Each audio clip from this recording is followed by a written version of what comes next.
Friends, आज मैं आपके सामने जो वीडियो लेकर आई हूँ ये है हाइपरटेंशन पे। इसके पहले हमने कार्डियोवैस्कुलर डिजीज़ वाला जो वीडियो है वो डिस्कस किया था, कार्डियोवैस्कुलर डिजीज़ डिस्कस किया था, जिसमें हमने एथेरोस्क्लेरोसिस के बारे में पढ़ा था। हमने स्टेप्स ऑफ एथेरोस्क्लेरोसिस और डाइट इन कार्डियोवैस्कुलर डिजीज़ भी देखा था। आज हम जिस हार्ट डिजीज़ की बात करेंगे वो है हाइपरटेंशन, या हम इसको सिम्टम्स बोलते हैं। जब भी हार्ट डिजीज़ होनी होती है तो पहला सिम्टम जो है वो हाइपरटेंशन से शुरू होता है। तो देखिए, हाइपरटेंशन को हम कह सकते हैं सस्टेन्ड एलिवेटेड आर्टियल ब्लड प्रेशर, यानी जब हमारी आर्टरी का ब्लड प्रेशर जो है वो एलिवेटेड होता है। आर्टरीज में जनरली हमारा हार्ट जो है वो क्या कर रहा है, पंप कर रहा है ब्लड को, और पंप करके आर्टरी के माध्यम से हमारे पूरे होल बॉडी में ब्लड को भेज रहा है, और ये ब्लड जो है वो ऑक्सीजन और न्यूट्रिएंट्स को कैरी करता है, जिससे कि हमारी जो सेल होती हैं वो ऑक्सीजन और न्यूट्रिएंट्स लेती हैं और अपनी फर्दर जो प्रोसेस है उसको कंटिन्यू करती हैं। लेकिन हाइपरटेंशन की कंडीशन में क्या होता है कि ये जो ब्लड प्रेशर है, हमारी आर्टरी में जो ब्लड प्रेशर है इसमें एलिवेशन देखने को मिलता है, और ये सस्टेन्ड यानी परमानेंट एलिवेशन देखने को मिलता है। तो जनरली जो हम ब्लड प्रेशर की अगर हम बात करें तो दो तरीके का ब्लड प्रेशर हम देखते हैं। एक होता है डायस्टोलिक ब्लड प्रेशर और दूसरा होता है सिस्टोलिक ब्लड प्रेशर। तो डायस्टोलिक, जैसा कि आपको पता है कि हमारा हार्ट जो है वो ब्लड को पंप कर रहा है, तो पंप करने की प्रोसेस में हार्ट जो है वो एक बार रिलैक्स करता है और एक बार कॉन्ट्रैक्ट करता है। तो वो फेज़ जब कि कार्डियक साइकिल में, यानी जो एक पूरी साइकिल है कार्डियक की, यानी ब्लड को पंप करके वापस हार्ट तक आने की जो प्रोसेस होती है उसको कार्डियक साइकिल बोलते हैं। तो इसमें कार्डियक साइकिल में जो रिलैक्सेशन या फिर जो रेस्टिंग फेज होता है उसको हम बोलते हैं डायस्टोलिक फेज बोलते हैं, और इस समय जो प्रेशर होता है उसको डायस्टोलिक ब्लड प्रेशर बोलते हैं। जनरली जो लोअर, जैसे 120/80 हमारा नॉर्मल ब्लड प्रेशर होता है, तो 80 जो है वो डायस्टोलिक होता है। इसी तरीके से अगर सिस्टोलिक ब्लड प्रेशर की बात करें तो during contractions of the heart, यानी हार्ट कार्डियक साइकिल में या कार्डियक सिस्टोल में जो कॉन्ट्रैक्शन फेज होता है वहाँ पर ब्लड का जो प्रेशर होता है उसको हम सिस्टोलिक ब्लड प्रेशर कहते हैं। अब देखिए, हम बात कर रहे हैं डाइटरी मैनेजमेंट इन हाइपरटेंशन। तो जब भी अगर किसी को हाइपरटेंशन की प्रॉब्लम है तो कुछ कुछ चीज़ें हमको डाइट में ध्यान रखनी पड़ेंगी, जैसे कि पेशेंट को हमेशा लो कैलोरी, लो फैट और लो सोडियम डाइट जो है वो सजेस्टेड की जाती है। एक स्पेशल डाइट होती है हाइपरटेंसिव पेशेंट के लिए जिसको हम कैंपनर डाइट बोलते हैं, जो कि कॉम्बिनेशन होता है फ्रूट का और राइस का। सेडेंट्री अगर वर्कर है तो आप उसको 20 किलो कैलोरी पर केजी बॉडी वेट के हिसाब से दे सकते हैं, और अगर मॉडरेट वर्कर है तो 25 किलो कैलोरी पर केजी बॉडी वेट के हिसाब से, पर केजी आइडियल बॉडी वेट के हिसाब से जो एनर्जी है वो दे सकते हैं। अल्कोहल कंजप्शन का हाइपरटेंसिव पेशेंट को बिल्कुल मना होता है। 60 ग्राम प्रोटीन हम दे सकते हैं अगर जो पेशेंट है वो सीवियर अगर जो पेशेंट है वो नॉर्मल है, लेकिन अगर सीवियर हाइपरटेंसिव है तो ये हम 20 ग्राम प्रोटीन केवल सजेस्ट करते हैं। सैचुरेटेड फैट को बिल्कुल रिड्यूस करते हैं। अनसैचुरेटेड फैट और रिफाइंड फैट जो है वो यूज़ करते हैं। वेजिटेबल ऑयल जो होता है वो परमिट होता है। सोडियम का रिस्ट्रिक्शन होता है माइल्ड के केस में 2 से 5 ग्राम पर डे, और मॉडरेट के केस में 1 ग्राम पर डे जो है, बस इतना ही सोडियम अलाउड होता है। फिर देखिए, पोटेशियम की रिक्वायरमेंट बढ़ जाती है, कितना 3.5 ग्राम पर डे के हिसाब से, और जनरली जो पोटेशियम के गुड सोर्स हैं वो फ्रूट्स एंड वेजिटेबल होते हैं, तो इनको डाइट में हम इंक्लूड करते हैं। कैल्शियम रिच फूड जो होते हैं जैसे कि डेयरी फूड्स, इनको सजेस्ट किया जाता है, ये डाइट में इनफ अमाउंट में लेने होते हैं। हाइपरटेंशन का जो ट्रीटमेंट है वो जनरली किस पर बेस्ड है, वेट लॉस पर, sodium restriction, changes in lifestyle और nutrition therapy with drug, weight management therapy with physical activity. तो ये कुछ बेसिक हम प्रिंसिपल देखते हैं। इन्हीं प्रिंसिपल को ध्यान में रख के हम जो हाइपरटेंशन है उसका ट्रीटमेंट जो है वो करते हैं। इसके अलावा एक और डाइट जिसको कि डैश डाइट बोलते हैं, ये भी हाइपरटेंसिव पेशेंट के लिए सजेस्ट की जाती है, जिसमें 7 to 8 सर्विंग पर डे जो है वो अलाउ किया जाता है। वेजिटेबल की 4 to 5 सर्विंग होनी चाहिए, फ्रूट्स की 4 to 5 सर्विंग। इसके अलावा लो फैट मिल्क की 2 to 3 सर्विंग होनी चाहिए, और लीन मीट की 2 और लेस सर्विंग पर डे के हिसाब से इस कॉम्बिनेशन में हम प्रोवाइड करते हैं हाइपरटेंसिव पेशेंट को, तो इस डाइट को हम डैश डाइट बोलते हैं। जो डैश डाइट जो होता है वो किस प्रिंसिपल आधारित होता है, इसमें high amount of fruits and vegetables, क्योंकि जैसा हमको पता है कि फ्रूट्स एंड वेजिटेबल में सॉल्युबल फाइबर होते हैं जो कि कोलेस्ट्रॉल को और ट्राइग्लिसराइड्स को, इन सब का लेवल कम करने में हेल्प करते हैं। इंक्लूजन करते हैं फ़िश का या फिर लो फैट मिल्क का, फ़िश का, ताकि ओमेगा 3 जो है वो बॉडी में जाए, जो कि अनसेचुरेटेड फैटी एसिड्स होते हैं और हमारी जो ब्लड वेसल्स हैं उनकी इलास्टिसिटी को मेंटेन करने का काम करते हैं, फ्लेक्सिबिलिटी को बनाए रखते हैं। लो फैट मिल्क एडवाइस करते हैं और reduce the fat intake and sodium content in the diet, साथ ही साथ हम फैट के इंटेक को और सोडियम के कंटेंट को डाइट में रिड्यूस करते हैं यानी कम करते हैं। सोडियम का रिस्ट्रिक्शन हाइपरटेंशन में मेनली किया जाता है। अगर माइल्ड सोडियम रिस्ट्रिक्शन है तो हमको 2 to 3 ग्राम पर डे के हिसाब से अलाउ होता है, टेबल सॉल्ट की बात हम कर रहे हैं। और अगर मॉडरेट सोडियम रिस्ट्रिक्शन है तो जो पेशेंट है उसको केवल टेबल सॉल्ट कितना लेना होगा, 1000 मिलीग्राम। और अगर स्ट्रिक्ट सोडियम रिस्ट्रिक्शन है तो 500 मिलीग्राम, सीवियर सोडियम रिस्ट्रिक्शन है तो 200 मिलीग्राम यानी 0.2 ग्राम। यानी टेबल सॉल्ट एक तरीके से निग्लेजिबल, या फिर जो सोडियम वाली चीज़ें हैं, बेकिंग सोडा है, सोडियम बेंजोएट, प्रिजर्वेटिव की सामान, अचार, चटनी, पापड़ी, ये सारी चीज़ें अवॉइड करनी होंगी। फिर देखिए जो नॉर्मल सोडियम का जो नॉर्मल डाइट में रिक्वायरमेंट होता है, या नॉर्मल जो हम जनरली इनटेक करते हैं सोडियम का एक अडल्ट के लिए, वो होता है 3 to 4 से 10 to 12 ग्राम तक होता है। ये डिपेंड करता है इंडिविजुअल की चॉइस पे। अब यहाँ पे देखिए हम बात कर रहे हैं कौन से ऐसे फूड हैं जो कि हाइपरटेंशन में हमें अवॉइड करना पड़ेगा। तो इसमें देखिए सॉल्ट अवॉइड करते हैं, ये मीट है, मीट अवॉइड करेंगे, frozen pizza, pickles, canned soup, tomato product, sugar, packed foods, ये सब अवॉइड करते हैं। जितने भी पैक्ड, कैंड और पिज़्ज़ा या तो ये सब सारे प्रोडक्ट्स हैं, इनमें क्या होता है, प्रिजर्वेटिव पड़े होते हैं, तो सोडियम बेंजोएट के फॉर्म में या इस तरीके से, तो जो सोडियम के लेवल को हमारे ब्लड में बढ़ा सकते हैं। फिर देखिए डाइटरी मैनेजमेंट, अगर कार्डियोवास्कुलर डिजीज़ की हम बात करें तो इसमें देखिए जनरली हम कार्डियोवास्कुलर डिजीज़ में जो डाइट सजेस्ट करते हैं वो लो कोलेस्ट्रॉल और सैचुरेटेड फैट में भी लो होती है, जिसको हम प्रूडेंट डाइट भी बोलते हैं। तो हमने कार्डियोवास्कुलर डिजीज़ में 3 तरीके की डाइट पढ़ ली है। एक हमने पढ़ी थी कैंपनर डाइट, फिर हमने डैश डाइट पढ़ी और प्रूडेंट डाइट पढ़ी। कैंपनर डाइट जो होती है वो जनरली कॉम्बिनेशन होता है किसका, फ्रूट्स का और राइस का। जो कैंपनर डाइट है ये फ्रूट और राइस का कॉम्बिनेशन होता है, जबकि जो डैश डाइट होती है इसमें हम सजेस्ट करते हैं किसी भी पेशेंट को 7 to 8 सर्विंग पर डे के हिसाब से, जिनमें बेसिकली ये कॉम्बिनेशन होता है फ्रूट्स का, वेजिटेबल्स का, लो फैट मिल्क का और मीट का, इन चीज़ों का ये कॉम्बिनेशन होता है। और जबकि जो प्रूडेंट डाइट होती है ये लो होती है कोलेस्ट्रॉल में और साथ ही साथ सैचुरेटेड फैट में। इसके अलावा देखिए जो फॉलोइंग पैटर्न है वो हम फॉलो करते हैं फैट का जो कंजप्शन है उसके केस में कुछ पैटर्न फॉलो करना होता है, जैसे कि पॉलीसैचुरेटेड, पॉली अनसैचुरेटेड और सैचुरेटेड का जो रेशियो होना चाहिए हमारे डाइट में वो एक प्रॉपर रेशियो की हम बात करते हैं। जैसे कि टोटल फैट जितना होना चाहिए हमारी डाइट में वो टोटल एनर्जी का 30% या उससे कम होना चाहिए, यानी टोटल एनर्जी का 30% या उससे कम हमें फैट से लेना होता है, जिसमें से सैचुरेटेड फैट जो होगा वो 10% टोटल एनर्जी से कम होना चाहिए, यानी टोटल एनर्जी का जितना परसेंट 10% जितना है 10% से कम हमें कहाँ से मिलना चाहिए, सैचुरेटेड फैट से, और 10% से कम हमें मिलना चाहिए पूफा से, और अब जितना बच रहा है वो हमें कहाँ से मिलना चाहिए, मुफा से। तो ये एक आइडियल रेशियो होता है ताकि हमारा जो हार्ट है वो प्रॉपर काम करता रहे। फिर देखिए हम बात करते हैं कि वो फूड जो कि हाई होते हैं कोलेस्ट्रॉल में उनको अवॉइड किया जाता है, जैसे कि एग योक है, ऑर्गन मीट है, लिवर है, किडनी है। ऑर्गन मीट में लिवर, किडनी, ब्रेन, ये सब हाई अमाउंट में कोलेस्ट्रॉल कंटेन करते हैं, तो इनको हमें डाइट में अवॉइड करवाना होता है। इसके अलावा फैट ऑफ मीट है, होल मिल्क है, क्रीम, आइसक्रीम, बटर, चीज़, इन सब में भी कोलेस्ट्रॉल का अमाउंट जो होता है वो ज़्यादा होता है, इसलिए इनको भी अवॉइड करना होता है। इसके अलावा फ्रूट्स है, वेजिटेबल है, सीरियल एंड पल्सेस है, एग वाइट है, लो फैट फिशेस है, पोल्ट्री है, स्किम मिल्क है, ये सब लो होते हैं कोलेस्ट्रॉल में, तो इन्हें हमें सजेस्ट करना होता है। ये हाइपरटेंसिव पेशेंट को अलाउ होते हैं या कार्डियोवास्कुलर डिजीज़ के पेशेंट को अलाउ होते हैं।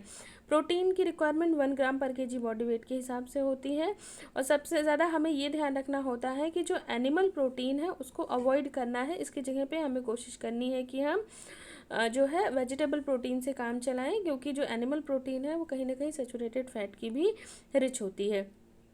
आगे देखिए जो वेजिटेबल प्रोटीन है जैसे कि पल्सेस हैं और लो फैट मिल्क वगैरह है, इन सबको हमें ज़्यादा सजेस्ट करना होता है क्योंकि कोलेस्ट्रॉल लोअरिंग इफेक्ट इनका देखा जाता है।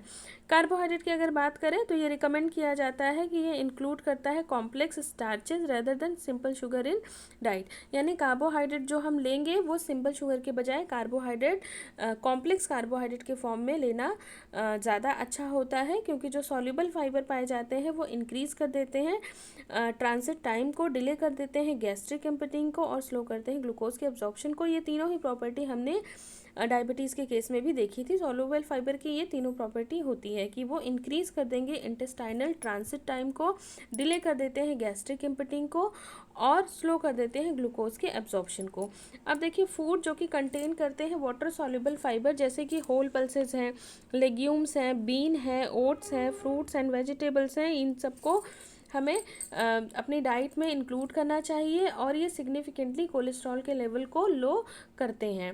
ओट्स ब्रांड जो होता है जो कि कंटेन करता है बीटा ग्लूकेन्स जो कि जिसका कि लिपिड लोअरिंग इफेक्ट ऑलरेडी ये देखा गया है, ऑलरेडी ये जनरलाइज है कि जो ओट्स में जो ब्रांड होते हैं वो क्या करते हैं, उनका लिपिड लोअरिंग इफेक्ट होता है।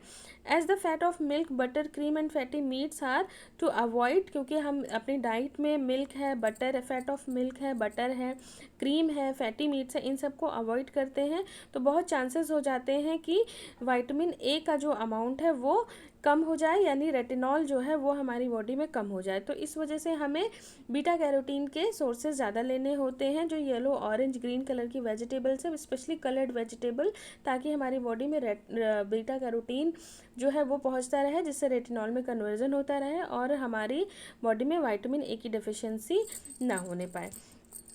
अब देखिए सोडियम की अगर हम बात करें तो सोडियम ऑफ जो रिडक्शन होता है डाइटरी सोडियम का वो मॉडरेट अमाउंट में अगर हम करें तो 1.5 to 3 ग्राम, ये मैं बता चुकी हूँ, वो रिकमेंडेड किया जाता है जो कि हेल्प करता है कार्डियक एडिमा को प्रिवेंट करने में। जैसे कोरोनरी डिजीज़ में या फिर हाइपरटेंसिव का एक रिस्क होता है कार्डियक एडिमा को, तो अगर हम सोडियम का रिस्ट्रिक्शन करें तो कार्डियक एडिमा होने के चांसेस कम हो जाते हैं।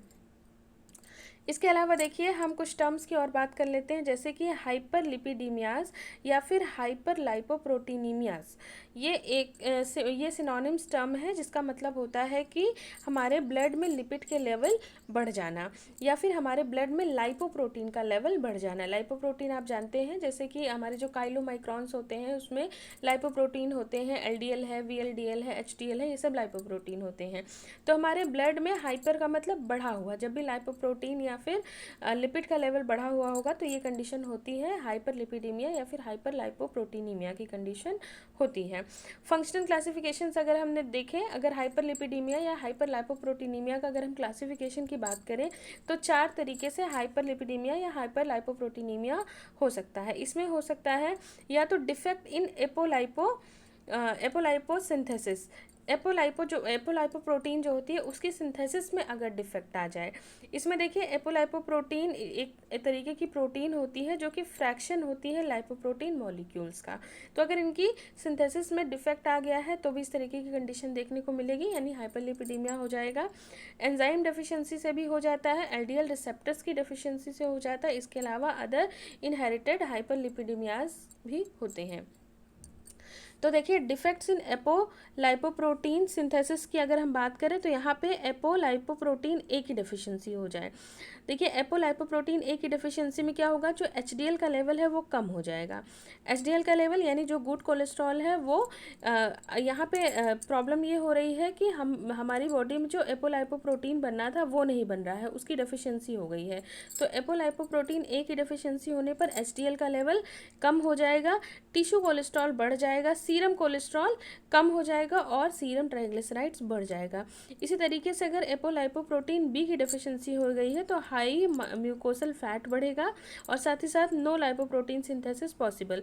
तो अगर लाइपोप्रोटीन की सिंथेसिस पॉसिबल नहीं होगी तो जाहिर सी बात है लिपिड का जो ट्रांजैक्शन हो रहा है वो लाइपोप्रोटीन के माध्यम से ही होता है, तो वो पॉसिबल नहीं होगा। आगे फर्दर जो भी प्रोसेस है, जो पैथोलॉजिकल प्रोसेस है, उनमें प्रॉब्लम होने के चांसेस बढ़ जाते हैं। इसके अलावा लाइपोप्रोटीन ई की अगर डेफिशिएंसी हो जाए तो इसमें काइलोमाइक्रॉन्स के रेमिनेंट्स इंक्रीज हो जाते हैं। जो काइलोमाइक्रॉन्स हैं जो कि LDL VLDL है, इन सब के रेमिनेंट्स क्या हो जाएंगे, ऑटोमेटिक इंक्रीज हो जाएंगे। सीरम LDL क्या हो जाएगा, कम हो जाएगा, और कोलेस्ट्रॉल बढ़ जाएगा और ट्राइग्लिसराइड्स बढ़ जाएंगे।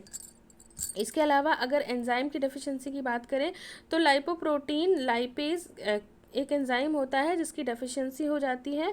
तो लाइपोप्रोटीन लाइपेज की डेफिशिएंसी की वजह से काइलोमाइक्रॉन्स जो होते हैं ब्लड में वो बढ़ जाते हैं, तो जाहिर सी बात है हाइपरलिपिडीमिया की कंडीशन हो जाती है। इसके अलावा लेसिथिन कोलेस्ट्रॉल एसाइल ट्रांसफरेज जो है इसकी डेफिशिएंसी हो जाना, ये भी एक एंजाइम है। अगर इसकी डेफिशिएंसी हो गई, जिसको आप lecithin cholesterol acyl transferase LCAT भी बोलते हैं, तो भी प्रोटीनीमिया की कंडीशन हो जाती है। LDL रिसेप्टर्स की अगर डेफिशिएंसी हो गई, क्योंकि हमारे ब्लड में सबसे ज़्यादा जो खतरनाक पैरामीटर है कार्डियोवास्कुलर डिजीज़ के लिए वो है LDL।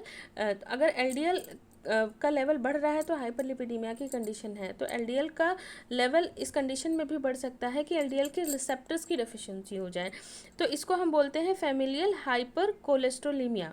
तो इसमें देखिए LDL का लेवल बढ़ जाता है, टोटल कोलेस्ट्रॉल बढ़ जाता है, VLDL बढ़ जाता है, और अदर इनहेरिटेड हाइपरलिपिडीमिया जो है वो कंडीशन देखी जाती है।